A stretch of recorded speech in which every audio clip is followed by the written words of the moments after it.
Hello students and friends, all of you are welcome to this class.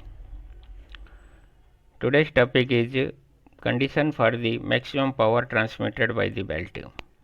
In the subject theory of machines and the chapter power of transmission in belt drive, topic is the condition for the maximum power transmitted by the belt. It means what is the condition for the maximum power transmitted by the belt. We have to derive that condition. Let's start now. Maximum power transmitted by the belt. We know that power transmitted by the belt P equal to T1 minus T2 into V in watt, where T1 equal to tension in the tight side of the belt and T2 is the tension in the slack side of the belt, and V equal to velocity of the belt.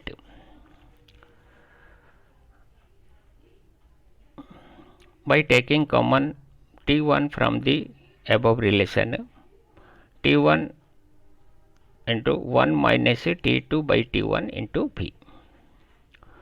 But we know that ratio of the tension T1 by T2 equal to e to the power of mu theta, where mu is the coefficient of friction and theta is the angle of the contact. So by putting the value of T1 upon T2 equal to e to the power of mu theta, we get this much: T1 into 1 minus 1 by e to the power of mu theta into V. Here T2 by T1, but we know that relation between T1 by T2, therefore T2 by T1 equal to 1 upon e to the power of mu theta, and power equal to T1, which is T1, and V as usual, and we are putting 1 minus 1 upon e to the power of mu theta, which is a constant term. Let us assume that to be K. So P equal to T1 K into V, where K equal to 1 minus 1 by e to the mu theta. P equal to T1 minus Tc, where T1 is the total tension in the tight side, which is equal to T1 plus Tc. We know that total tension in the tight side T1 equal to T1 plus Tc. From this equation we can calculate T1 equal to T1 minus Tc, which one we have to put here, into K into V. By opening the bracket, T is the total tension in the tight side. Total tension in the tight side we are assuming as maximum tension, that is as T.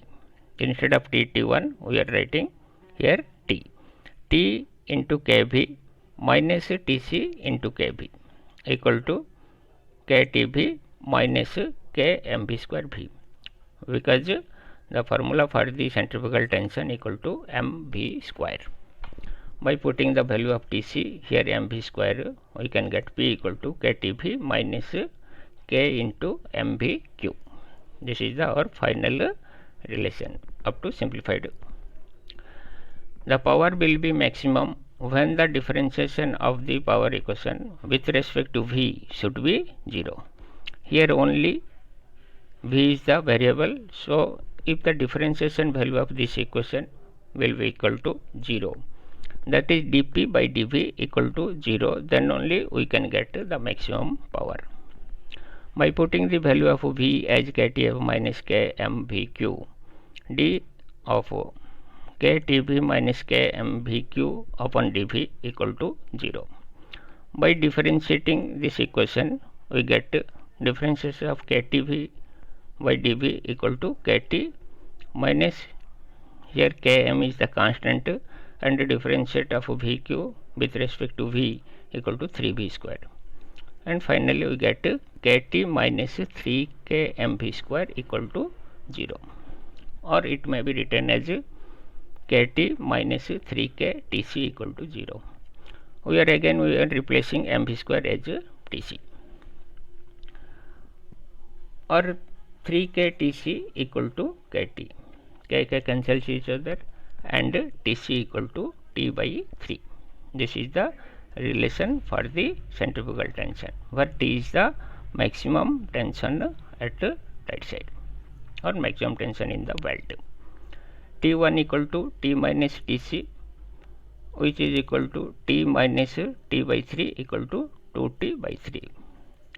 That means if the total tension of 1/3 is as centrifugal tension, then only we can get the maximum power. In other words, if the tension in the tight side equal to 2/3 of the maximum tension, then we can get maximum power. Also Tc equal to T by 3. From this relation we can get Tc equal to T by 3. By putting the value of Tc as mv square equal to T by 3, b square equal to T by 3m, and v equal to square root of T upon 3m. This is the condition for the velocity. If the velocity is equal to root over of T by 3m, where T is the maximum tension in the belt and m is the mass of the belt per length. If this condition satisfies, then only we can get maximum power. It shows that when the power transmitted is maximum, 1/3 of the maximum tension, this is 1/3 of the maximum tension is observed as centrifugal tension. That is Tc equal to T by 3. This is the condition for the maximum power transmitted. If some problem we have to calculate V, then we have to using this relation square root of T by 3m, where T is the maximum tension. Maximum tension equal to T1 plus Tc. The T1 is the tension in the tight side and Tc is the centrifugal tension. Once again I am repeating this one. Whenever we have to consider the centrifugal tension, when the velocity of the belt is more than 10 meter per second, then only you have to consider centrifugal tension. Otherwise, means if the velocity of the belt is less than 10 meter per second, no need to consider centrifugal tension. As in this case, centrifugal tension is very minimum and that should be neglected. Okay, I hope that you have understood clearly. More videos are going on the way. Thank you for watching. Bye.